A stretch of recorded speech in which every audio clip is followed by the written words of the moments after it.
In our practice, we are very conscientious about seeing that patients do several things well. One is they have to have a good appetite. One is that they have to have really a healthy set of relationships. And finally, and this is probably something, the easiest thing to do, is that you would sleep well. So what I want to do is I want to review all of this exciting stuff that's come out just this past month or two on sleep and how you can improve your sleep.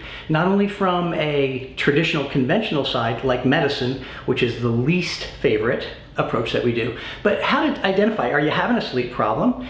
And then what can you do about it naturally? How can you do things that are going to change the way that your body works without putting drugs in you? Because that's not a good way to do it. So 20 to 30% of people have a serious sleep problem. And they either have trouble falling asleep, they have trouble staying asleep, or they wake up in the morning just feeling terrible. So there are scales that people use to find out, is this really a serious problem? So are you happy? Are you generally a happy person? And do other people look at you and go, God, you look tired? They're important things. Are you happy about the way you're sleeping? Or your friends and family saying, man, you seem like you're tired all the time. Are you worried or concerned about it?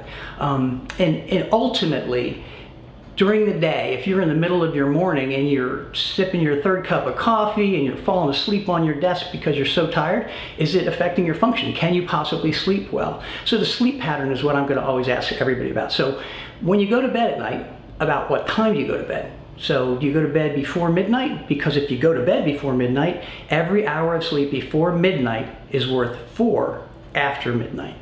So sleeping from midnight to 2 is worth about 2 hours of sleep. But before midnight, from 10 till noon, is worth about 8 hours of sleep in terms of total physiologic benefit. So the pattern of your sleep, going to bed early.